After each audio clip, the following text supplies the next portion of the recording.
Почитуван претседател на владата Ковачевски, почитуван директор на јавното претпријатие за државни патишта Рустеми, почитувани представници на медиумите, почитувани пратеници, граѓани.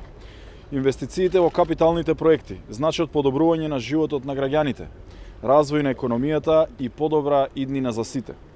Не случајно сме фокусирани на целокупната инфраструктура на секаде низ државата, се со цел да овозможиме рамномерен регионален развој, да создадеме услови за поволна бизнис клима во стопанството, да им помогнеме на граѓаните и во овие услови на енергетска криза. За граѓаните од другите региони рехабилитацијата на овој мост можеби и не значи многу, но за граѓаните на Куманово, Крива Паланка, Свети Николе, Штип и останатите општини од Источна Македонија, па и на меѓународните патници кои што патуваат и транзитираат низ оваа обиколница, ова значи поголема безбедност во сообраќајот, подобри услови за комуникација, подобра инфраструктура, развој на индустриската зона. Слободно можам да кажам дека овде во Куманово речиси да нема патен правец кој што не е рехабилитиран. Го завршивме патниот правец кон Свети Николе, патот кон Никуштак, патот кон Опаје, патот кон Липково, кон Сопот.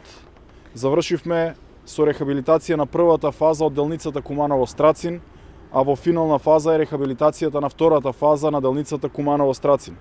Завршивме со рехабилитација и обнова на Искрин мост, а следната година ќе започнеме со рехабилитација на Клучката Табановци.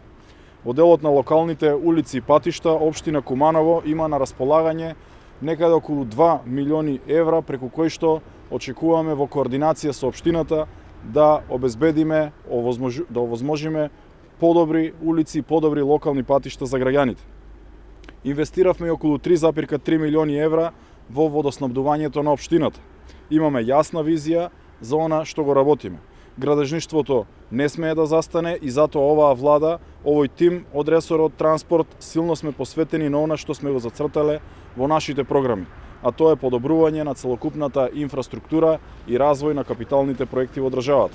До сега рехабилитиравме околу 1300 километри патна мрежа во државата, со инвестиција од преку 1 милиарда евра за подобри, побезбедни патишта за граѓаните.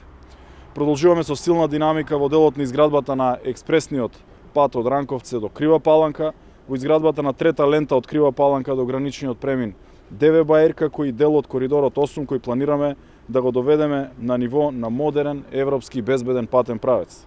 Дополнително токму од овде, од Куманово започна со изградба пругата кон Крива Паланка, проект вреден околу 200 милиони евра. Продолжуваме да бидеме и партнер со општините, да им помогнеме за побрз локален економски развој. Исправени сме пред предизвикот во 2023 година да ги завршиме започнатите капитални проекти, но и да отвориме фронт за работа во сите делови во државата. Граѓаните заслужуваат подобра иднина, а тоа е наша обврска и тоа го правиме. На тој начин обезбедуваме просперитет на држава, подготвена да се соочи со сите предизвици на патот кон Европската унија. Благодарам.